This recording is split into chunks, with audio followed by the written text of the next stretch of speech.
Hello mga busing, good morning. So ako natusan ngayon mga busing para mag ayos ng mga fence kasi wala daw kuryente.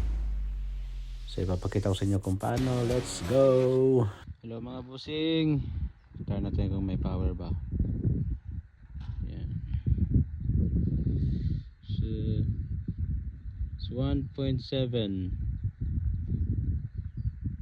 yung kuryente niya. So it means mahina siya.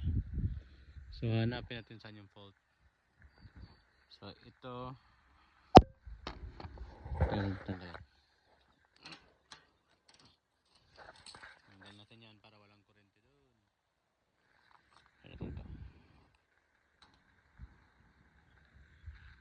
Oops, umakyat siya to 1.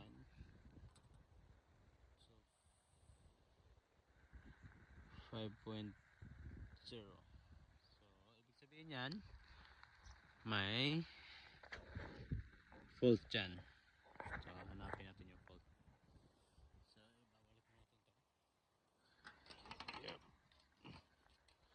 ibabalik natin to. Tapos ito-try natin to ulit. So 1.7. So ibig sabihin kasi hindi na nakakonekta doon, wala na yung connection. Tinzo na yung connection dyan. So ibig sabihin yan mayroong fault dito or leak. So yun yung hahanap natin. Lalakad-lakad lang tayo. See pag nakita ko anong sabihin ko sa inyo. And guys, naghahanap tayo ng fault guys. So lahat ng makikita natin, i-check lang natin to kung hindi ba dumidikit. Kung dumikit siya dito, it means nagkakaroon siya ng leak. Lalakarin ko na lang para madali kasi hindi naman ito ganun kalaki na padak. minsan kasi yung mga baka pag walang kuryente tinutulak po nila, so yung nilalagyan ng kuryente para hindi sila mag halo-halo. Yan, every poste titingnan natin kung may sira ba. Yun, walang sira. So feeling ko may sira dito kasi yan ang hit. So sa dairy farm guys, isa to sa mga kailangan nyo matutunan.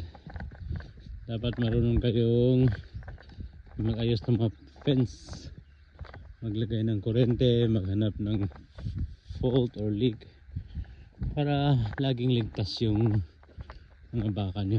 Ayun, nandito na yung salarin. Yan guys, so kita nyo dumikit siya, kaya ito yan. Ganyan, babalik tayo, kukuha tayo ng ganito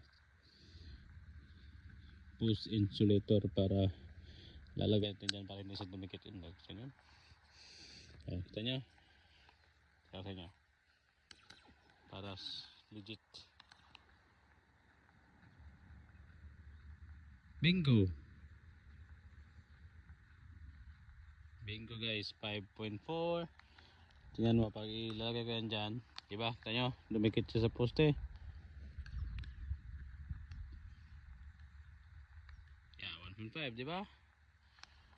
Tapos lalagay natin dyan, tatanggalin natin yan, tingnan mo.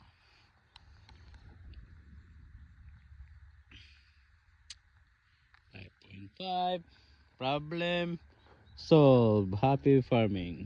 Kukuha po talaga ako sa workshop guys. Kukuha ko na sa ganito and then tapos tayo.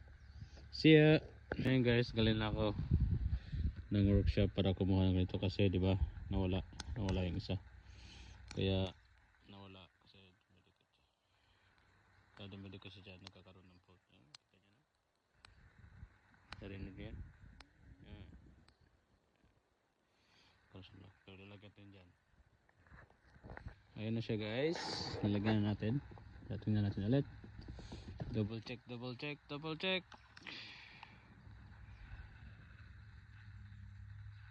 5.7, 5.4. Goods na yan. So, safe na yung mga yan. Hindi na kayo makakawala. Diyan na lang kayo. Happy farming!